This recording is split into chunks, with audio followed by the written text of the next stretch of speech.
Assalamualaikum warahmatullahi wabarakatuh. Selamat pagi anak-anak. Hari ini tanggal 26 Juli tahun 2021, anak-anak sudah aktif belajar. Meskipun hari ini anak-anak belajar masih tetap di rumah dan didampingi oleh kedua orang tua kalian, Ibu berharap anak-anak tetap semangat dan tetap rajin di dalam belajar. Anak-anak, mulai pelajaran kalian dengan berdoa. Anak-anak, hari ini kita fokus belajar bahasa Indonesia, yaitu gagasan pokok dan gagasan pendukung.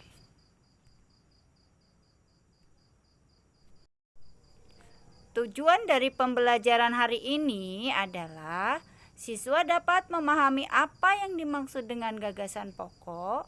Siswa dapat memahami apa yang dimaksud dengan gagasan pendukung. Siswa dapat menentukan gagasan pokok dalam satu paragraf, dan siswa dapat menentukan gagasan pendukung pada satu paragraf. Sebelum kita mempelajari gagasan pokok dan gagasan pendukung, mari kita pelajari tentang paragraf. Apa sih itu paragraf? Paragraf adalah kumpulan dari beberapa kalimat dalam suatu teks atau karangan. Mari kita buka buku tema 1, subtema 1, Indahnya Kebersamaan, halaman 1. Di situ ada cerita yang berjudul Pawai Budaya. Anak-anak, tadi Ibu sudah bilang kalau menentukan paragraf itu biasanya kalimatnya agak condong ke dalam. Yuk sama-sama kita hitung ada berapa paragraf. 1,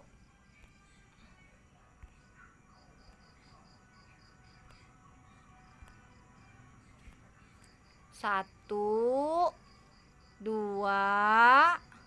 3, 4, 5. Mari sama-sama kita ulang.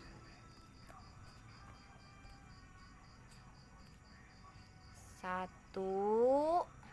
2, 3, 4, 5.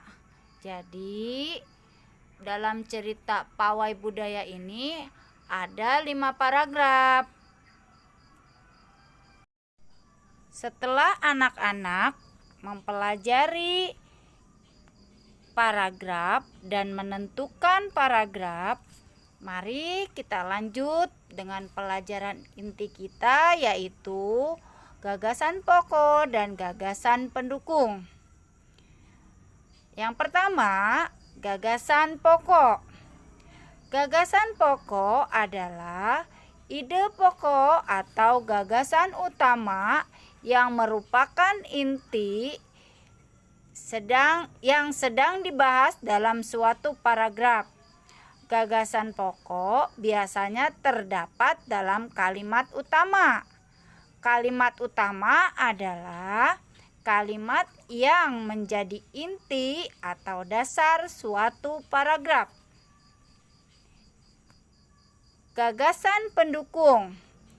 Gagasan pendukung atau kalimat penjelas adalah merupakan kalimat yang menjadi penjelas dari suatu gagasan pokok dalam satu paragraf. Setelah anak-anak memahami bagaimana cara kita mencari paragraf dalam sebuah cerita atau teks bacaan, mari sekarang kita lanjut pelajaran kita, yaitu mencari atau menentukan gagasan pokok dan gagasan pendukung pada sebuah cerita. Bagaimana caranya untuk menentukan gagasan pokok dan gagasan pendukung?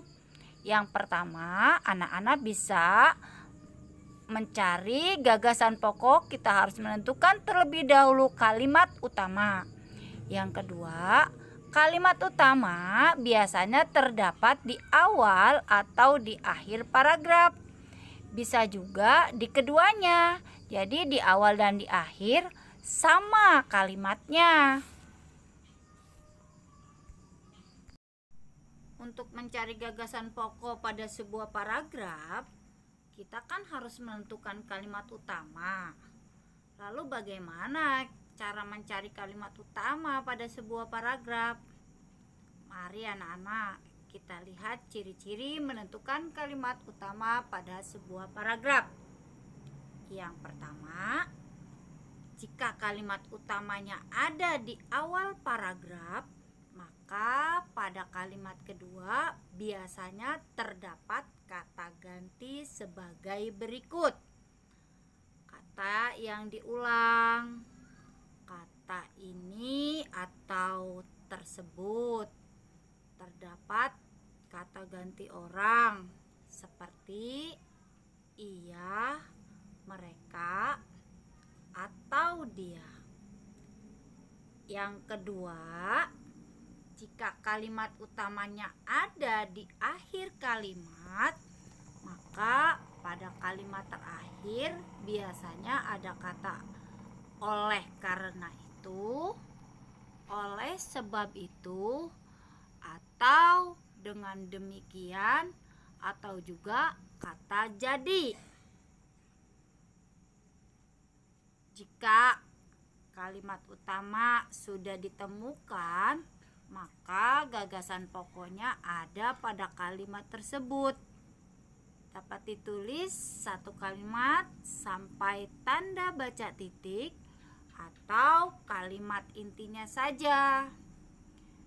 Coba anak-anak, kita akan berlatih. Buka halaman 1 buku tema kalian. Mari anak-anak, kita buka buku temanya halaman 1. Coba anak-anak baca yang judulnya Pawai Budaya. Baca berulang ya. Jika sudah membacanya, mari sama-sama kita mencari gagasan pokoknya. Seperti yang kita ketahui, untuk menentukan gagasan pokok, kita tentukan dulu kalimat utamanya. Yuk kita lihat lagi ciri-ciri mencari kalimat utama.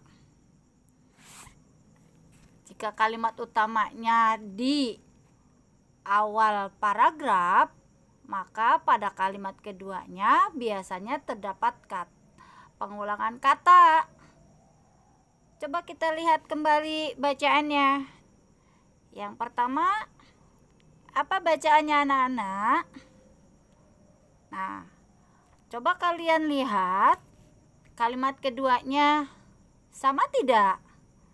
Oh, sama. Sama-sama kata pawai. Berarti kalimat utamanya pawai. Jadi, gagasan pokoknya adalah di kalimat pertama. Anak-anak bisa menulis dari awal kata atau awal kalimat sampai tanda titik. Setelah kita menemukan gagasan pokok pada paragraf pertama, lalu bagaimana dengan gagasan pendukungnya? Gagasan pendukungnya adalah kalimat selain gagasan pokok. Ayo anak-anak, kita hitung ada berapa kalimat dalam paragraf ini. Biasanya satu kalimat ditandai tanda baca titik. Yuk kita hitung. 1, 2, 3, 4, 5, 6. Nah, kalimat pertamanya itu, pawai budaya sangat menarik bagi warga Kampung Babakan. Itu adalah gagasan pokoknya. Jadi, Kalimat kedua sampai kalimat keenam itu adalah gagasan pendukungnya. Ada berapa anak-anak gagasan pendukungnya? Yuk kita ulang, kita hitung. 1, 2, 3, 4, 5. Jadi gagasan pendukungnya dalam satu paragraf ini ada 5. Setelah kita berlatih bersama tadi, anak-anak lanjut ya. Anak-anak lanjut berlatih sendiri atau berlatih didampingi oleh kedua orang tua kalian. Anak-anak buka halaman 4 sampai dengan 6 dan dilanjut halaman 42 sampai dengan 44. Semoga anak-anak bisa memahami penjelasan dari ibu. Nana tetap semangat belajar meski dari rumah masing-masing. Jaga kesehatan dan jangan lupa patuhi protokol kesehatan. Wassalamualaikum warahmatullahi wabarakatuh.